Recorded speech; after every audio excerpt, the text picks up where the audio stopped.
Welcome back to your online Sanskrit class. Children, आज मैं आपको पार्ट 7 सुभाषितानी पार्ट 7 सुभाषितानी पढ़ाऊंगी। इसमें कई सारे श्लोक हैं, उनके हिंदी अर्थ भी समझाऊंगी। So all of you open book lesson 7 Subhashitani page number 27। पहला श्लोक स्टार्ट करती हूँ। यथा चित्तम तथा वाचा, यथा वाचा तथा क्रिया। अर्थात जैसा मन में हो वैसा बोलना चाहिए। यथा चित्तम, चित्तम माने मन, जैसा, यथा माने जैसा, जैसा मन में हो, तथा वाचा यानी वाचा माने बोलना, तथा माने वैसा, जैसा मन में हो वैसा बोलना चाहिए। यथा वाचा तथा क्रिया, और जैसा बोलना चाहिए। वाचा, यथा वाचा माने जैसा बोलना चाहिए, तथा क्रिया वैसा करना चाहिए। क्रिया माने करना। तो इसका एक तरह से इस लाइन का अर्थ हुआ, जैसा मन में हो वैसा बोलना चाहिए, जैसे बोलना चाहिए वैसा करना चाहिए। नेक्स्ट लाइन का अर्थ देखिए। चित्ते वाची क्रियायाम च साधुनाम एक रूपता। चित्ते माने मन, वाची माने वाणी, क्रियायाम माने क्रिया द्वारा। मन, वाणी और क्रिया द्वारा। साधुना माने साधुओं में।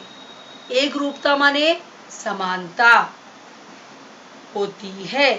मन, वाणी और क्रिया द्वारा साधुओं में समानता होती है। यानी जो अच्छे पुरुष होते हैं वो जो कहते हैं, जो उनका मन कहता है वो वही करते हैं, और जो वो वही करते हैं जो वो बोलते हैं। इसका अर्थ ये हुआ। एक बार पूरा हिंदी अर्थ एक साथ बता रही हूँ, सब नोट करेंगे इसको। जैसा मन में हो वैसा बोलना चाहिए, जैसा बोलना चाहिए वैसा करना चाहिए। मन, वाणी और क्रिया द्वारा साधुओं में समानता होती है। ये पहले का अर्थ हो गया। आशा है समझ में आया होगा आपको। नेक्स्ट का देखिए। यस्मनास्ति स्वयं प्रज्ञा शास्त्रम तस्य करोति किम। लोचनाभ्याम वीनस्य दर्पणः किम करिष्यति। पहली लाइन है यस्मनास्ति स्वयं प्रज्ञा शास्त्रम तस्य करोति किम। इसका अर्थ हुआ, जिसके पास स्वयं की बुद्धि ना हो। प्रज्ञा माने बुद्धि, शास्त्रम माने शास्त्र, जो कि शास्त्रों का ज्ञाता होता है। जैसे शास्त्र होते हैं, उपनिषद होते हैं, उसके बारे में बात करी गई है। जिसके पास स्वयं की बुद्धि ना हो, शास्त्र उसका कुछ नहीं कर सकता। अर्थात जो मूर्ख है, जिसके पास खुद की बुद्धि नहीं है, वो क्या होगा? बुद्धिहीन होगा। तो उसका शास्त्र भी कुछ नहीं कर सकता। नेक्स्ट लाइन देखिए। लोचनाभ्याम वीनस्य दर्पणा किम करिष्यति।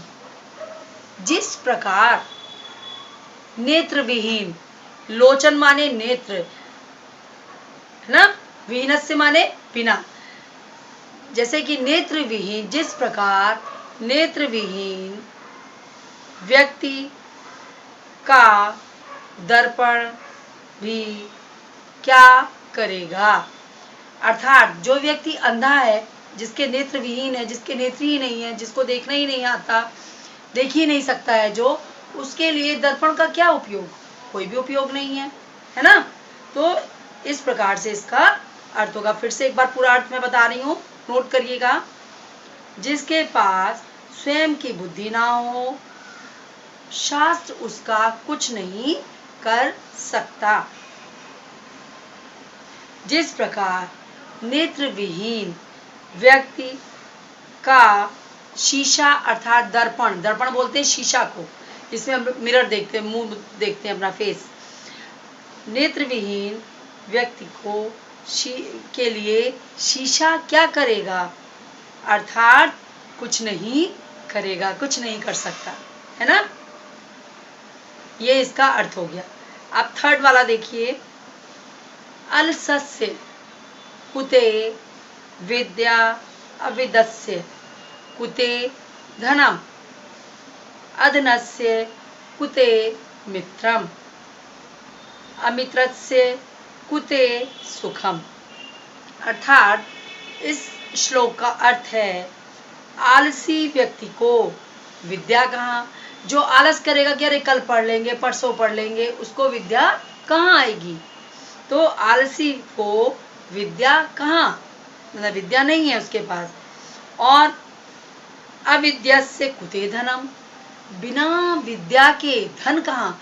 अगर हमारे पास विद्या होगी, अच्छी पढ़ाई हमने करी होगी तो हम अच्छी जॉब करेंगे, अच्छी नौकरी करेंगे, लेकिन जब हमारे पास विद्या ही नहीं होगी तो हम कुछ नहीं कर सकेंगे। अर्थात फिर हम धन कहाँ से अर्जन करेंगे। तो बिना विद्या के धन कहाँ। अधनस्य कुते मित्रम, और जिस व्यक्ति के पास धन नहीं उसके पास मित्र भी नहीं, क्योंकि जो व्यक्ति गरीब होता है, जो व्यक्ति के पास धन नहीं होता, धन की कमी होती है, लोग उससे थोड़ा दूर रहते हैं, भैया इससे मित्रता मत करो, कहीं ऐसा तो नहीं है पैसा मांग लेंगे हमसे। तो इस प्रकार ये कहा गया है कि जिस व्यक्ति के पास धन नहीं उसके पास मित्र नहीं। अमित्रस्य कुते सुखम, और बिना मित्र के सुख कहाँ, क्योंकि मित्रों के साथ ही तो मिलकर सुख का अनुभव होता है, हम मजा करते हैं, एंजॉय करते हैं। लेकिन यहाँ पर जब हमारे पास धन ही नहीं है तो मित्र नहीं होंगे, और जब मित्र नहीं है तो हमारे पास सुख कहाँ से आएगा, यानी कि हम सुखी नहीं होंगे। पूरा अर्थ सुनिए, आलसी को विद्या कहाँ, बिना विद्या के धन कहाँ, और बिना धन के मित्र कहाँ, बिना मित्र के सुख कहाँ। अर्थात आलस नहीं करना चाहिए।